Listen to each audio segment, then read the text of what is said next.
Joining us now is Dr. Paul Driscoll from Franciscan Health. He is here to talk about a really interesting term that doctors are talking about, breakthrough COVID-19 cases. So welcome. Thanks for being here. Well, thanks for having me. So first question is, why such a thing as breakthrough cases? Who do these people represent, first off? Well, first of all, you have to realize that these are very uncommon. And breakthrough cases are actually to be expected because the vaccine, although they're extremely effective, they're not 100% effective. None of them are. The most effective, the Moderna and the Pfizer vaccines are about 90% people, even after being vaccinated, can become infected. So you're saying that even do we know? So even the Moderna, the Pfizer, and the Johnson & Johnson, these are three, even though because they are not 100% effective, there's always that chance that someone even getting a vaccine could become reinfected. Yes, that's correct.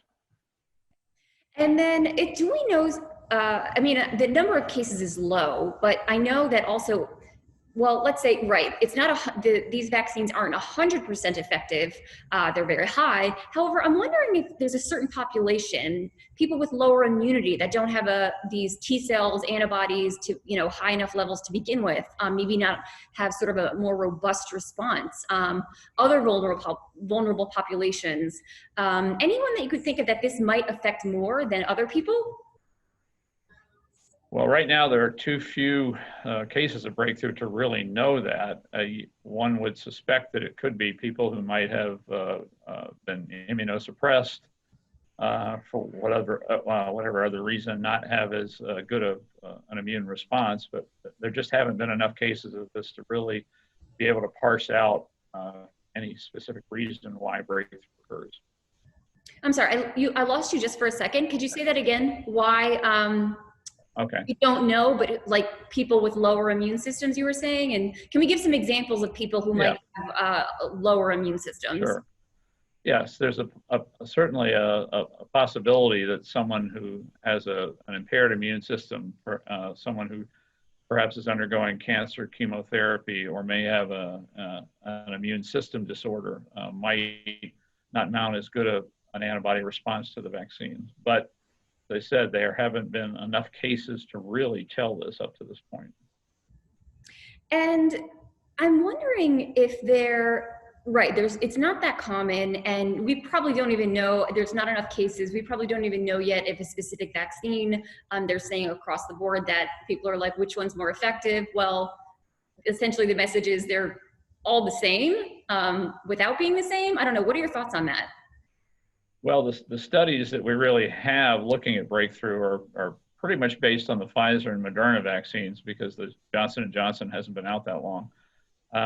There does not appear to be any significant difference between those two.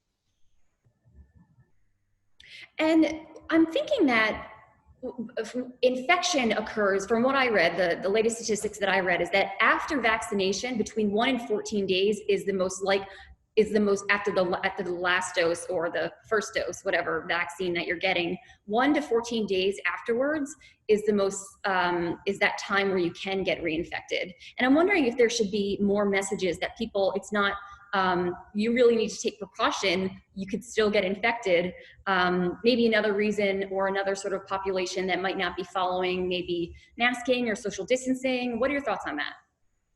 Well, we are trying to inform people when they become vaccinated that they don't get the maximum response until 2 weeks after either the second vaccine or the first vaccine in a one vaccine regimen.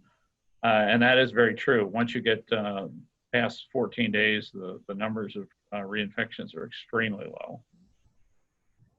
And it does mean that that's another reason why we should continue with our masking and social distancing and hand washing until we get the total number of people in the population immunized, that becomes less of a concern.